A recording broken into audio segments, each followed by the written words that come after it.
I'm gonna move my camera real quick so I can see everybody. So, good morning, everybody. Welcome to the October edition of Check It Out. We're gonna get started because we've got a lot of good books coming your way. So here we go. Today's plan. Our plan today, I have a couple of story time standouts for you to consider.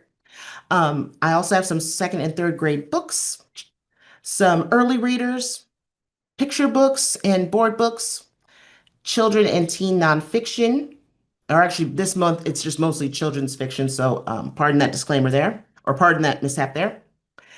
We have some middle grade fiction, teen fiction, graphic novels, what I'm reading, and upcoming events and a giveaway reminder. So here we go. And if you're new to Check It Out, I want to extend a warm welcome to you and welcome to Library Land. My name is Janeé Jackson-Doering. I'm the Youth Services Consultant with the State Library of Iowa. There's my contact info below by phone or email. Please reach out. I would love to visit your library. I got to visit, I have to remember, Cushing Community Library yesterday, and I also visited Stubbs Memorial Library in Holstein. So thank you to those libraries for the visit. I had a really great time. And a lot of people that see me, they know when I come to their library, I bring a goodie bag of books for you to keep. So please reach out. These pictures on the screen are a couple of things that brought me joy this month in October. The second picture next to my picture is flowers. These are roses from the outside of my house. I'm learning that these roses are perennials, so they grow every year. They're very beautiful, and I love seeing them grow. The other picture is a tree tree company, Find More Brothers. They came and they took down our neighbor's tree because the tree was like in the shape of a Y, and one side was going to hit my neighbor's house, and the other side was going to hit our garage roof. So I've never had to work with tree companies before, but I have to tell you, I was so happy to see chainsaws come and take down the tree. So yes, so that brought me some joy, brought us both, my husband and I both some joy this year or this month. And the picture below with the typewriter is Preptober. I don't know, does anybody know what Preptober is out there in library land? Anybody? If you don't, that's okay. Preptober is the month where people get ready to write. So I've been taking some more classes and just attending more programs here at the libraries here in town to learn about writing because next month is National Novel Writing Month or NaNoWriMo, and I'm going to try my luck at writing a novel. So we'll see where this goes. I have a lot of pots in the fire. I've got a lot of ideas. So I'm very excited to start writing next month. So I've got my goals and what I really want to do. So we'll see where the writing takes me. So I hope you find something in this month of October that brings you joy. Just taking those times to just find those small things that bring you joy, just like me. I hope you find that for yourself. And just a quick reminder, check it out. We spotlight a range of all different kinds of books for readers ages 0 to 18. We look at a lot of review sources to bring you a lot of variety of different titles. But mostly, just remember, you know your collection best, you know your community best. You are always the final decision maker on what titles will work best for your library. So, with that in mind, we're going to go to story time standouts. Now, for those that are new, you're like, what the heck are story time standouts? Simply put, these are some of the best books you can use for story times. Here we go. The first one, I had this recommended to me by a fellow librarian, Rebecca Cloud at Southside, and I read it and I said, this is super duper cute. This is called Beverly Bat Your Service. Not at your service, but bat your service. This is written and illustrated by Kelly Collier. And Beverly the Bat, they love having guests at his big old large empty house or he would if anybody would ever stop by. He has snacks, extra toilet paper, and activities. The silverware is always tarnished, the house is utterly filthy, and the toilets are overflowing. Why won't anyone come visit? Beverly says.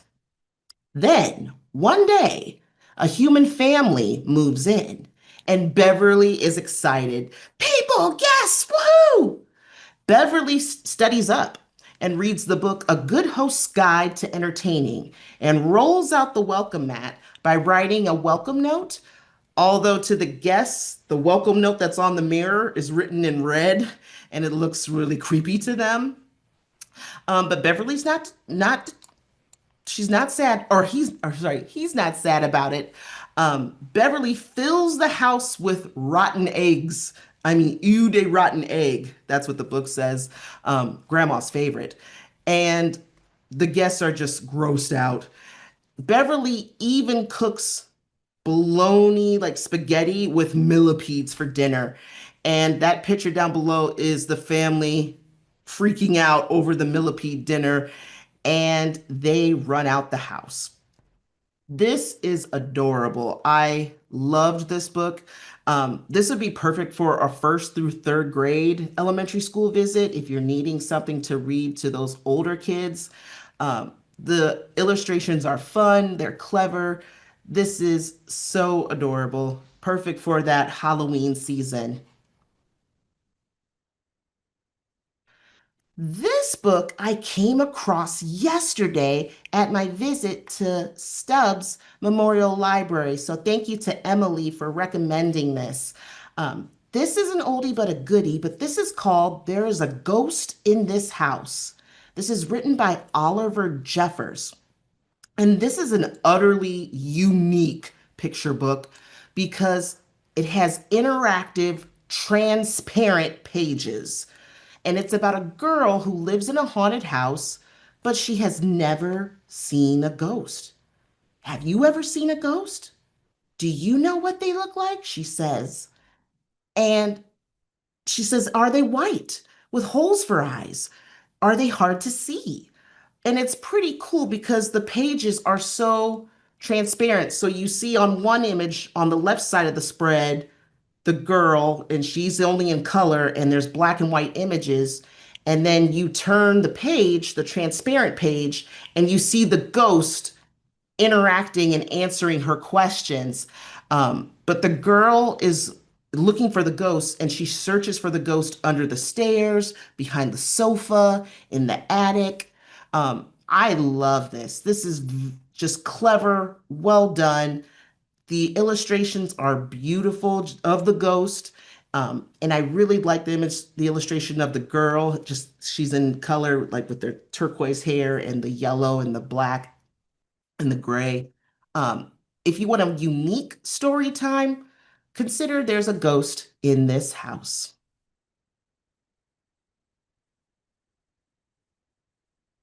I also wanted to pull up some November story time theme ideas since November is around the corner.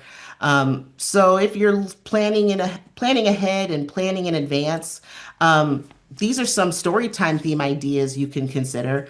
Maybe a family theme story time, or a story about turkeys. Since Thanksgiving is coming, you could have a turkey story time. You could do a Thanksgiving story time, a story time about hibernating animals. What animals do hibernate? And read some stories about animals that hibernate, or a harvest story time. If you do decide to do a Thanksgiving or turkey themed story time, um, Turkeys in Disguise is a really cute picture book.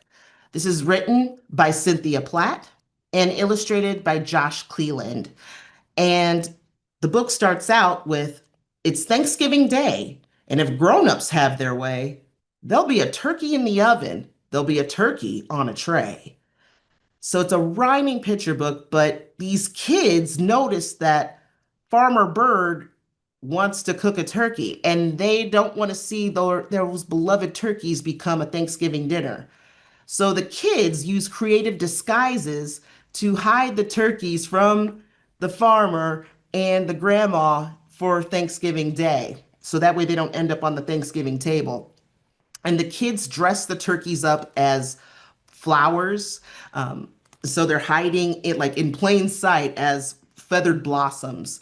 And the text says, feathered blossoms growing well. Just don't ask about their smell.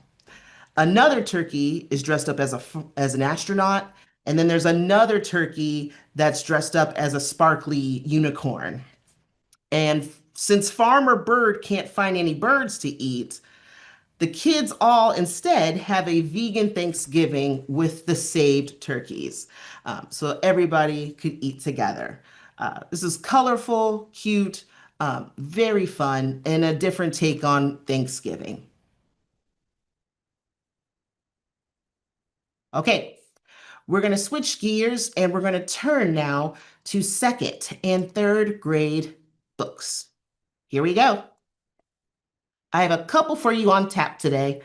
The first one, this was a unique one. This was called How to Drive Your Brother Bananas. This is written by Diane Z. Shore and illustrated by Laura Rankin. This is a sequel to How to Drive Your Sister Crazy, if you're familiar with that title. Um, this one is a hilarious tale of sibling rivalry between two brothers, and it's told in 3 chapters. Bradley Harris Pinkerton, yes, that's the character's name, knows how to drive his older brother Liam bananas. It's it's easy, really easy, he says. Liam has to babysit Bradley, but Bradley is prepared. In the first chapter, Bradley plays a prank by taking the remote control and turning the volume down, and then Liam goes to turn it back up. Well, Bradley grabs the remote and raises the volume way up. And then he changes the channel to cartoons. Trust me, your brother will know that it's you, he says. Bradley says before running into his hiding place, which is an empty large box. The second and third chapters have Bradley playing hide and seek with Liam, and Liam thinks he's found him hiding in his parents' bed, only to reveal Slimy, a large rubber snake. And Bradley, being Bradley, throws their dad's tidy whities, that's in the book, tidy whities, at his brother's face. And the last chapter has Liam falling asleep only to find his father's underwear on his head. This was funny. The characterization is relatable. This would be relatable to boys, especially if you have brothers fighting. The sentences are in big text, as you can see, for the kids to read.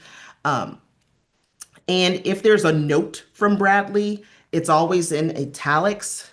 I love the artwork from Laura. It was kind of reminiscent to me of David Shannon's work. But this is just funny. So it's perfect for that second to third grade range. Next book is called The Undead Fox of Deadwood Forest. This received starred reviews in Kirkus, Publishers Weekly, Booklist, and the Bulletin for the Center for Children's Books. This is written by Aubrey Hartman, and this is a whimsical, funny fantasy chapter book, and it centers on Claire. Claire is an undead fox, and he serves as an usher of souls. Claire was hit long ago by a car and was given the choice to either cross into the afterlife or become an usher of wandering souls. So the fox chooses the solitary life of guiding souls to their final resting place. And the animals, as souls, they come knocking on his door. So he's always interrupted by a soul. But the peace of Claire's life is turned upside down when a mysterious badger soul named Ginger Snipes knocks on his door. Despite Claire's efforts to usher Ginger Snipes into the afterlife, the badger's soul cannot leave Deadwood. So Claire and Ginger Snipes set out on a journey to find Hesterfowl, the visionary grouse who recently foretold of turmoil in Deadwood.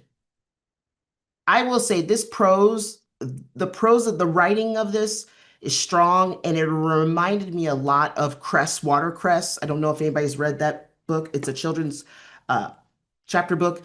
That's written by Gregory Maguire. Just the camaraderie of the characters, it was just fun to read. Um, it deals with themes of self-love and acceptance, but it's very it has that fantasy world building, but it was just funny and it is heartwarming. So pick up The Undead Fox of Deadwood Forest. The next book is Pocket Bear. This is written by Catherine Applegate. This received starred reviews in School Library Journal, Publishers Weekly, Booklist, and Kirkus. If you have a teddy bear, get ready to hug that teddy bear, because this is going to tug at your heartstrings. This is about Pocket. Pocket is a handmade miniature soldier bear who served for soldiers during World War II. The Pocket Bear can fit into a soldier's jacket, and during that time, when a soldier glanced at the pocket, the soldier would see that that means an endearing token of love from someone back home. In Pocket, the bear is always caring for the toys in his charge and his beloved human family, Dasha and Elizaveta. They are refugees from Ukraine.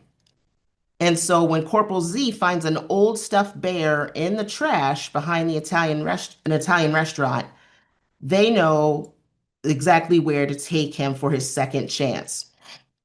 So Pocket and his family care for the new recruit. A wartime secret begs to burst the surface. So everyone wants to know, who is this bear and can he help the family of second chances just as much as they have helped him? This book has short chapters, so it's a quick read, it's a short book. There are black and white illustrations that help tell the story. Yes, and Jonathan says this is an excellent book. The history of pocket bears is so interesting, but it also examines themes of bravery, kindness, and loyalty. So make sure you take a peek at Pocket Bear. Moving right along, our next book is called The House Next Door. This is written by Ellen O. This received a starred review in Kirkus, and this is a haunted house ghost story, and it's perfect for those young tweens that are new to spooky books, horror books. Um, and it deals with Rory. Rory has new neighbors. A Korean family has moved next door, and they're the Yoon family. And they have two kids, Jack and Mira. Now, Rory had a friend that used to live next door to him, and his friend's name was Joey. And he loved hanging out with Joey. And they used to live there, but ghosts scared Joey and his family away. But Mira, the sister of Jack, sees something evil happening. Something happens to her. And Jack and Rory have to team up because Rory is convinced that the ghost is back. And they have to team up to see what happens and to see if they can get the ghost out of the house. This is recommended for third grade and up. So if you have someone that is looking for something more spookier than R.L. Stine, consider The House Next Door. Okay, we are moving right along and we're going to go into early readers. Here we go. First book is called Big Dog and Little Dog, Making a Mistake. This is written by Dave Pilkey, this of the Captain Underpants and Dogman and Cat Kid Comic Club series. Um, but this is about Big Dog. Big Dog is going for a walk, and the little dog, named Little Dog, goes with him too. But as they're walking, they see something and they think it's a kitty. And Little Dog thinks so too. But it's not a kitty. It's actually a skunk. And if you could see the pages, they are very simple sentences on each spread. And you see them getting sprayed by the skunk. And it's gross. They're like, oh, gross. So what do Big Dog and Little Dog do? They run back home to their owner and they go take a bath. And their owner is just grossed out at the smell of Big Dog and Little Dog after being sprayed by a skunk. I love the illustrations. Pilkey's illustrations are fun. This is a very simple beginning reader with very simple sentences, one sentence per spread. Uh, so definitely, if you need some more beginning readers or early readers, consider Big Dog and Little Dog. Moving right along, we also have Zilbo's Forest. What's up with that? This is written and illustrated by Summer Benton, and this is a I Can Read Comics uh, title where in the front of the book it shows kids how to read a comic book if they've never learned how to read a comic book. So it has panels, so it's showing them the order of how a comic book is read. Excuse me. The story begins with Bogo the bear, Bogo the pink bear, is ignored by his friend Zilbo the dog, and Bogo feels hurt. So he's ignoring him and he feels hurt. And so then when Hula the horse says hello to him, he also ignores her and in turn she ignores Tangled the turtle. This cycle of ignoring each other continues until Mara the mouse finally says, "Hey, are you guys okay?" And so Mara starts to ask, "Well, why is Bogo mad?" So they all go and confront Bogo, and Bogo realizes, hey, or Bogo just feels ignored. And they find out that one of the characters has lost their shoe, and that's why this character was mean to the other characters because they couldn't find their shoe. Um, so this book uses the chain of events sequence to teach kids about the impact of ignoring each other and how something so small, if you're hurt, how small hurts can spread and just basically having empathy. So showing that it's important to talk and use your words and communicate and show empathy for others. Marcia said, my dog made this mistake once. Oh yeah, yeah, getting into the skunk. Yeah, definitely gross. We're gonna move to picture books and board books, and there are a ton as always. Here we go. The first one, Fancy Nancy, Besties for Eternity. This is written by Jane O'Connor and illustrated by Robin Price Glazer, or Glasser, excuse me. If you have Fancy Nancy fans at your library, they will probably be happy over the newest Fancy Nancy edition. So Fancy Nancy, for Nancy, a long weekend means fun, fun, and more fun with her best friend Bree. But alas, Bree is going away. She's visiting her grandmother, and Nancy is sad, or forlorn, which is a fancy way of saying sad and lonely, she says. Then at the park, Nancy meets a new friend, Lily, who is older and fearless, and ooh la la, Lily is from Paris. They spend the weekend together, and everything seems parfait, which is French for perfect, at least until Bree returns. And Bree, when she sees the two friends playing, Bree is sad. She's like, "Oh, you forgot me. I'm not your friend anymore." So Nancy has to make sure she tells Bree that she's still her friend. And Nancy have heart for room in her heart for her two best friends? So Nancy has to learn to make sure she communicates and say to Bree, yes, you are still my friend too. We can all be friends. The illustrations are fun, engaging, colorful from Robin. But if you have Fancy Nancy friends who are fans of the series, they will love Fancy Nancy Besties for Eternity. The next book on the list is called Family Feast. This is written by Carol Boston Weatherford and illustrated by Frank Morrison. This received starred reviews in Kirkus, School Library Journal, and Publishers Weekly. This book starts out with Pops and Big Ma. They are busy getting ready for a big feast. The text starts, while the neighbors are still in bed, Big Ma's busy preparing a spread. They've been up since 5 making a big spread of a fish fry, pies, and all the fixings. Aunts, uncles, and cousins travel near and far to the big city from all over, and they all bring dishes to help prepare the big meal. Everything from clanging pots, chopping vegetables, sharing recipes, and swiping little treats with, especially with animals, are part of the fun. I like this picture of the girl feeding the food to the dog. I think that was super cute.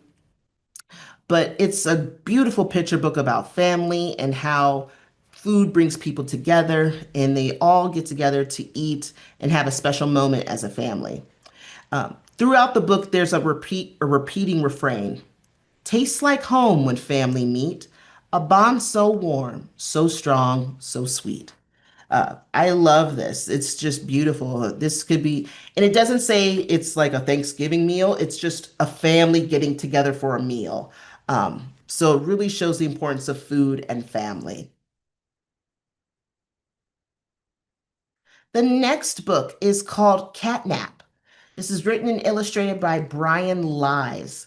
And this received a lot of starred reviews in School Library Journal, Kirkus, Publishers Weekly, Booklist, Book Page, Hornbook, and Shelf Awareness. This is about a kitten who follows a mouse through various works of art, and the illustrations are stunning in this book. So it starts with a kitten, and they're just snoozing on the red couch. Something scritches. Waking kitten.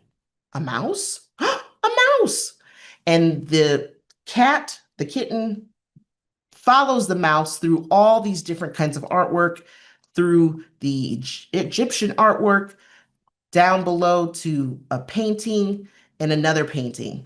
Um, but I love it because there's a refrain that says, does kitten follow? Of course he does.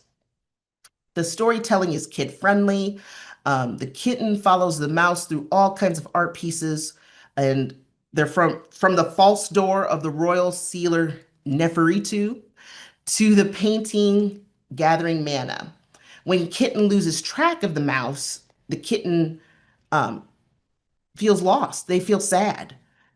And a saint, at that very bottom, there's a picture of the saint. A saint finds the kitten and says, don't you know where home is? When kitten hears the tink of the dinner bowl, kitten finds the path back to the couch and eats, and mouse does too. Brian used the real artworks. He depicted pieces of the original artworks featured in the book. And in the back of the book, he talks about the process in the back pages. So kids can see and learn about each of the featured art pieces and the creators. This would be good for an art program if you're hosting an art program at your library. Just reading the story and showing the different types of artwork and talking about the pictures. Uh, Again, be a nice suggestion for an art program. This book is sweet. This is funny. This is called Short Stories, and it lives up to its name.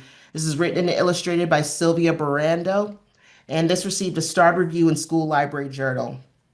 So this book features 10 short stories, and they're hilarious encounters between unexpected animal pairings. Um, the story, and I wanted to show this picture up at the top. The book starts out with, once upon a time, there was an elephant and an ant. And then you turn the page. What ant? Said the elephant. The end. It is literally short, and you see that the elephant stepped on the ant.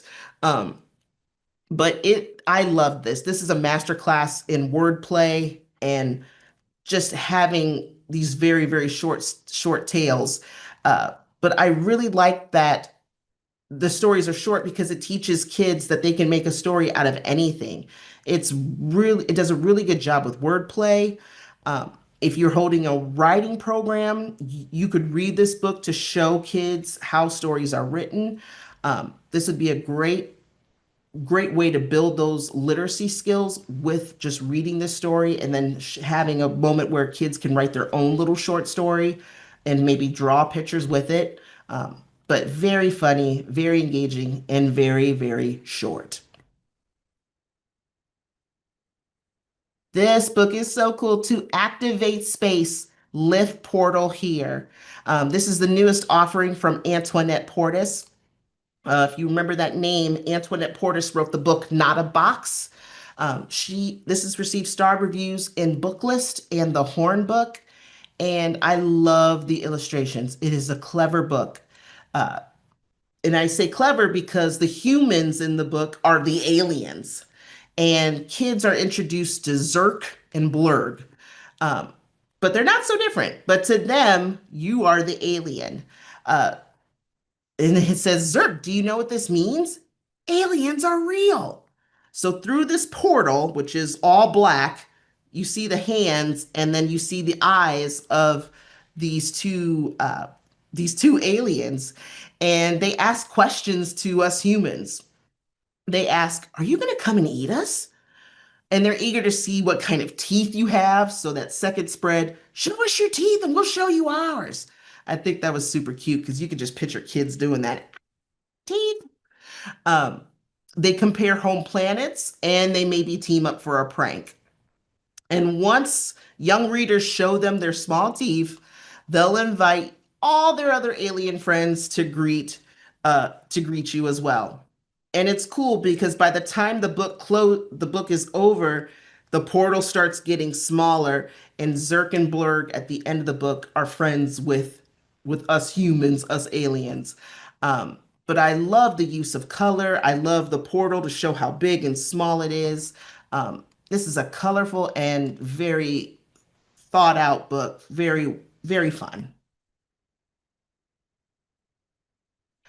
Oh, and Christmas is coming up also. So we've got another book from Holly Jolly Kitties. It is Holly Jolly Kitty Corn, written by Shannon Hale and illustrated by Luen Pham. In this holiday edition, Kitty and Unicorn can't wait to spend their first Christmas together. But try as they might, they can't agree on their favorite festivities. Unicorn thinks the best part of Christmas is making music. Kitty thinks it's making gingerbread houses. But nope, it's definitely decorating the tree. And they start to decorate the tree with all these different household items. And in that third picture, you see there's so many items on the tree that their ideas come crashing down when the tree crashes down. I love Fam's illustrations. They're fun, they're active and engaging. There's even a Christmas song in the back of the book with lyrics and the music. So that way, if kids want to play it on an instrument, they can sing the song and learn the music as well. Another Christmas offering is The Digger and the Christmas Tree. This is written and illustrated by Joseph Kufler. And this is adorable. Digger, Dozer, Plow, Crane, and the gang are getting ready for the holiday. They pick out the perfect tree, but guess what? They ran out of decorations. With the help of the fox, a cardinal, and a squirrel, the crew, they string berries and pine cones to make a garland. And even the cardinal brings twigs that make a star to make the star on top of the tree. The illustrations are darling. If you have a cars, or excuse me, if you have a picture book bin, that's uh, if you're doing like a construction themed picture book bin, this would be perfect for your construction themed picture book bin, or another addition for your Christmas holiday section. This is the newest board book that is coming out in March 3rd, 2026. Leslie Patricelli is awesome. I love her illustrations and her work. This is called Spring. And the kids in this book are noticing things that happen during spring. And the kids say, "It's spring. Look, a bunny. Hop, hop, hop." The kids, your young toddlers will see the kids chase after the bunny. They'll see the kids play in mud and learn about all things spring. And I love the words squish, swoosh, squash. So it's building up the vocabulary. Um, I like Leslie Patricelli's books, especially for toddlers, for like a toddler story time. She does a great job, or excuse me, they do a great job just having simple sentences on a spread, on a board book. Uh, very engaging fun, colorful pictures. Take a peek at spring. All right, we're going to move to children's nonfiction. So here we go. We have a series alert, our first series alert. And this, if you've not heard of the Butt or Face series, make sure you do. This is the newest one in the Butt or Face section of books. This is called Butt or Face Adorabutts. This is written by Carrie Lavelle. If you are familiar with Edelweiss, that program, Edelweiss has advanced reader copies. They have digital reader copies. And so I saw this on there. So you can check it out for yourself. But this series is back with kids guessing if this is the butt or the face of each animal. Um, so kids can guess the butt or face of a bumblebee, a penguin, a desert frog, tiger chameleon, seahorse, panda, snowy owl, and more. So on the first spread, so this page here, do you think this is a butt or a face? What do you guys think? Do you guys think it's a butt or a face? You can answer in the chat. Face, okay. Anybody else? Face, face. Oh my goodness. We'll have to see. So keep those guesses. So each animal has featured facts about them on in a sidebar labeled beyond the backside or face the facts. So let's see what this is. It's a face. It is the face of a desert or a delightful desert rain frog. So as you can see, the kids turn the page and they can see whether it's a butt or a face. And then the sidebar is next to the animal, whether it's face the facts since it's a face, or I have to remember the words. I have to remember I wrote it down. Uh, Beyond the backside if it's a butt. So Jonathan says, I get these wrong all the time. I did too. I was like, maybe that does kind of look like a face, but nope, it's a butt. The next book is National Geographic Kids Why Dinosaurs? 99 plus awesome answers for curious kids. This is a Q&A styled nonfiction book, and if you have dinosaur fanatics, which you do, I'm sure, this will answer questions about the life of dinosaurs. This has information about new research discoveries for dinosaurs. There's new dinosaur illustrations. There are some activities and quizzes that promote curiosity. There is an index in the back of the book and a table of contents, but kids can learn all about different kinds of dinosaurs, how they lived, why did they live, why did they become extinct? All these questions that kids ask about dinosaurs, you can find in the National Geographic Kids edition. The next book is There Are No Silly Questions, more than 200 questions expertly answered. This is written by Mike Rampton and illustrated by Guillermo Karsten. And they answer over 200 questions, and the answers are from experts, from the University of Cambridge. And so kids ask all different kinds of questions. We know this. Which animal has the most bones? Kids can find out, why do we burp? Or will I keep growing? Or why do we blink? Why do we cry? Why do we have two nostrils but only one mouth? So these little paragraphs will explain to kids why things happen. Why do these things happen? And there are no silly questions. So this really engages curiosity and promotes kids to ask the questions, why? Okay, we're going to move to middle grade fiction. The first book is called Broken Dolls. This is written by Ali Malanico. And I started reading this and I thought, oh man, where is this going to go? Dolls are creepy. Let's face it, dolls are creepy. And this book fits the bill. This is about Kay. She's 12 years old. Her grandfather just passed away. She was very close to her grandfather, and her grandfather used to take her out for baseball and different activities. And so she's trying to cope with that. She has arithmomania, which means she counts. She counts everything, and her counting is a way of coping. And she's not talking. She's not talking about his death. She's not really talking to anybody. She's just really shut down.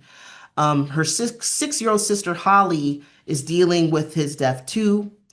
So the family travel to the grandfather's house where they see their Uncle Stan, and they're starting to clean out his things. And they say, hey, why don't we go to this festival? So the kids go to a festival, and Holly wins a doll from this creepy magician type man. And Kay knows something is up. This is funky. So Holly wins the doll, brings it back. She names it Holly Doll, and the doll looks just like her, blonde hair, blue eyes. And what Kay is noticing is that Holly is starting to talk to the doll, and the doll moves. And Holly doll says, I need your help to find the other dolls. Come to find out, there's dolls hidden around the grandfather's property. And Holly is just smitten with this doll. And Kay knows something is funky because she's seen the doll move. She's seen the doll walk. There's a Raggedy Ann doll that gets up and walks. And Kay's like, yo, this is crazy. She tries to tell the mom. Mom doesn't believe her. And so Kay, with a friend, Joey, who lives down the street, Kay and Joey find out what is going on with these dolls and what they want with Holly. And what they want with Holly is to change Holly into a doll. You will not look at dolls the same way again when you read this. It is creepy. But if you have kids that love those creepy types of stories, um, consider recommending Broken Dolls. FGTV. It does sound very Coraline-y. Yes, it does. It does sound very Coraline-y. FGTV, these books are becoming very popular. If you know FGTV, it stands for Family Gaming Teams Extraordinary Entertaining Videos. These are big on YouTube with tweens, and now they've jumped into graphic novels, but now they are also having their own Campfire Tale series. So FGTV's Campfire Tales has the family telling campfire tales around the story, or around the story. There's the Cursed Campfire or Campground, and there's also the warehouse where they in book two where they're facing a werewolf. These stories come with illustrations. They're black and white illustrations. Um, these were pretty popular. I remember a couple kids asking for them as a youth librarian, and now this series of books are expanding. Um, so check out FGTV Campfire Tales series. The next book is called The Picasso Curse. This is written by Dan Gutman, and it asks the question, what would you do if you found an original Picasso painting? That's what happens to Edwin. Edwin is a middle schooler. He's 13. He goes to a flea market and he buys a Kobe Bryant poster, thinking nothing's wrong with it, only to discover there is an original Picasso drawing hidden behind the poster. And he's thinking, this is great. Oh man, I've hit the jackpot. But what he doesn't realize is that finding this artwork, there's a lot of unwanted fame. And what do you do with something that might be cursed, a cursed work of art? And what do you do if somebody wants that art as well? So this has a little bit of art history. This has a lot of quirky humor. Um, Definitely grab The Picasso Curse. The next book is called Moonleapers. This is a brand new series, book one. This is more of an adventure fantasy novel, and this is written by Margaret Peterson Haddix. This is about Maisie. Maisie is excited. She's always wanted her own phone, and she keeps asking, will I get a phone? Will I get a phone?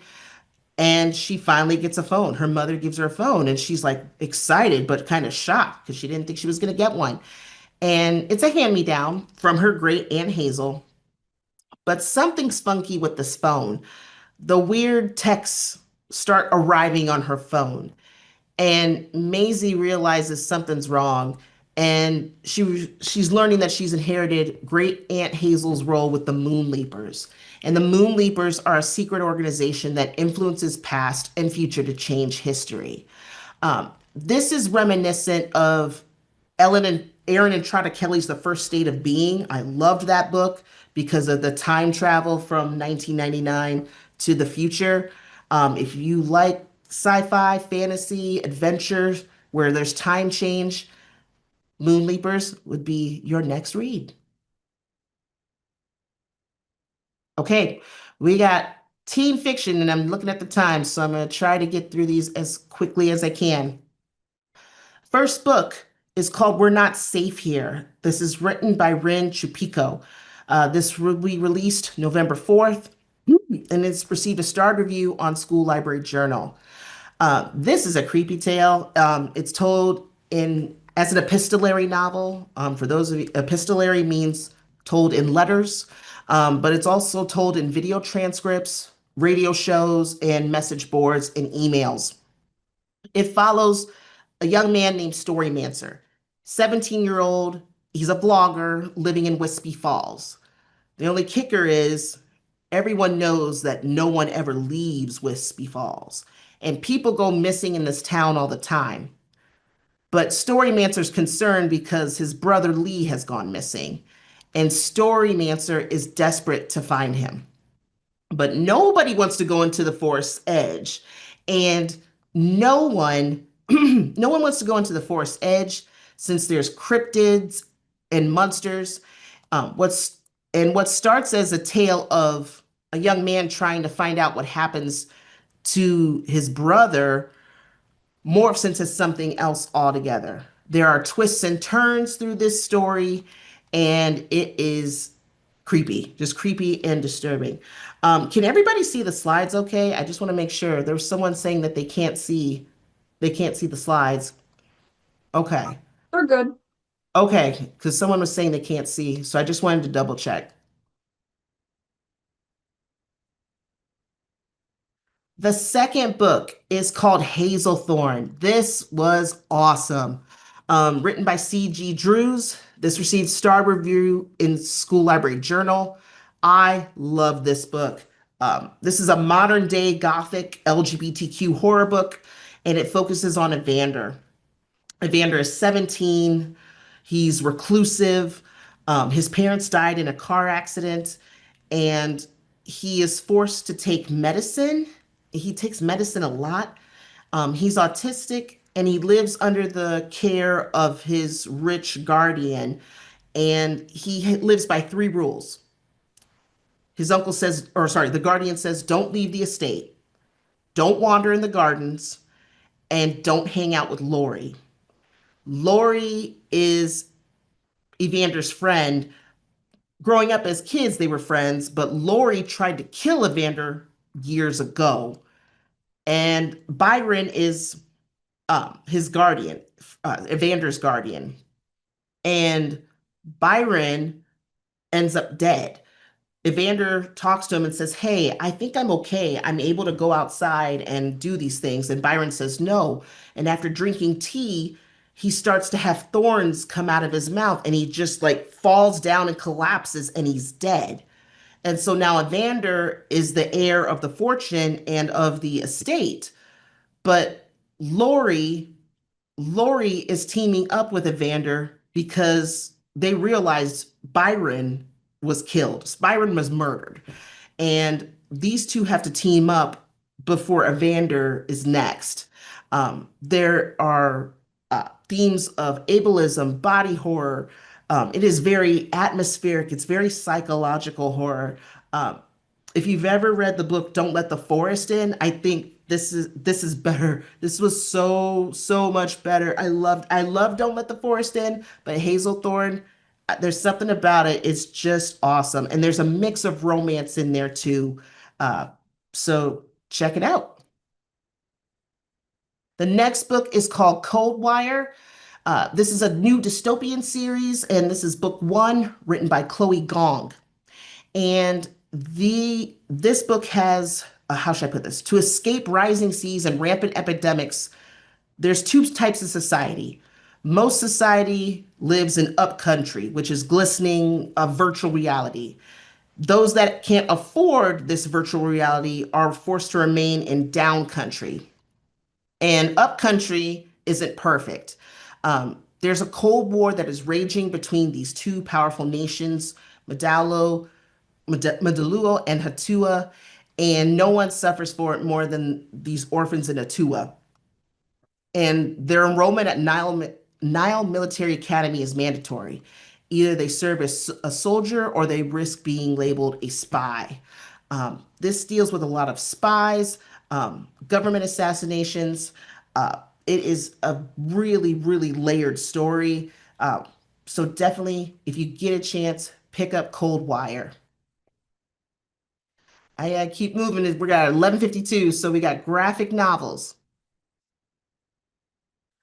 The first book on my list is Dear Jackie. This is middle grade, written by Jessica Bagley and illustrated by Aaron Bagley. And this is about Jackie. Jackie and her friend Milo, they've been best friends since they were babies. And now that they're in sixth grade, Milo is spending more time with his soccer teammates and joining his classmates when they criticize Jackie for dressing like a dude. But that's just how Jackie is. Um, so Jackie, to keep people from making fun of her, Jackie invents a secret admirer. Her friends don't know that it's really Jackie that's sending love notes to herself, but this was super cute. There's a lot of humor, there's honest emotions, but it's a relatable for middle schoolers. It really examines friendship and self-expression. If you have fans of Raina Telgemeier, this could also be a recommendation as well. We got another series alert. This is Wings of Fire, the graphic novel. This is Legends Darkstalker. This is going to come out November 4th, and it's written by Twee T. Sutherland and illustrated by Jake Parker. In this edition, it focuses on the Seeing Wing Kingdom, where a young prince learns he is an animus, which is capable of magic that comes with a terrible price. In the mind of a Nightwing dragonet, 1,000 futures unfold, and almost all of them she knows leads to disaster and destruction. And under three full moons, in the watchful eyes of his Nightwing mother and Icewing father, the most powerful dragon Peria will ever know is clawing his way out of his egg, Darkstalker, the dragon who will change the world forever. If you have fans of Wings of Fire, you want to make sure you have this on your shelves. It comes out November 4th, which is next week. I can't believe it's going to be November soon. Um, the next book is for teens. This is called Angelica and the Bear Prince. This is written by Trung Lee Wen, who also wrote The Magic Fish. That's a great graphic novel. If you've never read The Magic Fish, I highly recommend it. This received starred reviews in Kirkus, Publishers Weekly, Book Page, and the Bulletin for the Center for Children's Books. This is a cozy winter-themed teen romance that centers around Angelica. Angelica has faced burnout. She was involved in all these clubs and organizations and at her high school, but she just got burned out, and so she had to take a step back. Her grandmother also passed away a few years ago, so her relationship between her and her mother has been kind of rocky. Um, and so she's ready to get her life back together. And so she joins this theater organization that is putting on a play of the Bear Prince. And she's been finding comfort in texting the person who plays Perry, the bear. Only she doesn't know that it's Gabriel or Gabe, her old friend from years ago. And Gabe is posing as the Bear Prince. But this was fun to read. This has a dash of romance, a lot of winter imagery. The artwork is stunning, but it deals with burnout, grief, and how to not be such a perfectionist that it's okay to make mistakes. It's okay um, to take a breather and to step back. Okay, we're gonna go to what I'm reading. Woo, and we're gonna move really fast. I've got four books on tap. To your left, Pushing Hope. It's an illustrated memoir of survival. It's a teen nonfiction graphic novel by Raymond Santana and illustrated by Keith Henry Brown. This received a star review in School Library Journal. It's about Raymond Santana. He was one of the exonerated Central Park Five, that group. In 1989, there were five teens that were wrongly convicted of raping and assaulting a jogger in Central Park. And Raymond was exonerated in 2002. And now he's become an artist, a fashion designer, and an activist. But it's telling about his life as a teenager, going through being interviewed by police and so forth. So it's his memoir told, and the illustrations are stunning. All of the pages or the spreads, the text is in large print, so it's easily accessible for teens. Um, so that is the first book. The second book is Scarlet Morning. This is a middle grade novel by N.D. Stevenson, who wrote Nimona. This is read star reviews in Kirkus School Library Journal and Shelf Awareness. This is kind of a fantasy novel. And these two characters, Wilmer and Viola, excuse me, they are abandoned in the boring town of Caveat. And they only trade in their only valuable possession, which is this mysterious book. They traded in to pirate Captain Caden's Chase in exchange for a voyage on the high seas. But the secrets they uncover on the journey have consequences. So if you like fantasy, adventure, this is a new series that's kicking off. So I'm just starting this book. We'll see how it goes. The third book is called The Incredibly Human Henson Blaze. This is written by Derek Barnes. You might know Derek Barnes as a picture book artist. Now he's jumping into children's middle grade books. This received starred reviews, School Library Journal, Kirkus, Publishers Weekly, and the Bulletin for the Center for Children's Books. This is about Henson. He's 13. He's a football phenom in his hometown, and he's treated like a hero because he's really good at football. He loves the attention, but there's an act of racist violence. It causes him to choose between the game, or sorry, it causes him to choose justice over the game, and his fame turns sour really fast. So this is a realistic fiction novel, and it is multi-layered, and it's geared for middle grades. The last book to your right is called The Macabre by Kosoko Jackson. That is an adult horror book, but it's about a black painter who is summoned to destroy 10 paintings from a reclusive painter. And the paintings are just crazy. It's a lot of black and white illustrations, but this blends fantasy, magic, and horror. And he's a YA author, Kosoko Jackson is. So he's making his jump from YA and adult romance to now adult horror. So those are all the books I'm reading this month. Oops. Oh, sorry. Sorry about that. Upcoming events. We've got upcoming events that are coming up next month. Top YS Live is going to be engaging caregivers during story times, Wednesday, November 12th from 1 to 2 p.m. And make sure you register for the summer 2026 Jumpstart virtual training.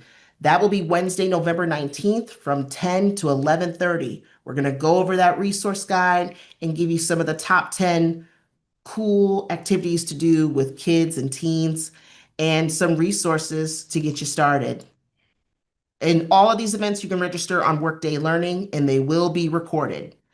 And make sure you put your first and last name in the chat because we'll do a giveaway. 5 librarians will win a Check It Out book prize pack from me, and they'll be delivered through the AEA delivery system. Congratulations to Julie Schneck of Bettendorf Public Library, Laura Newby from Union Public Library, Danielle Day from Dubuque Carnegie Stout Library, Carrie Becker from New Hampton Public Library, and Deb Grubik from Lake Park Public Library. So, oh, Carrie says, I love my prize pack. Thank you. So make sure you put your first and last name and what library you're from, because we don't know if you say Computer One. I have no idea. So thank you so much. Woo! Over by a minute. That was a lot of books to cover. I hope you guys have a wonderful and happy and safe Halloween, and we'll see you soon. Thanks, everyone.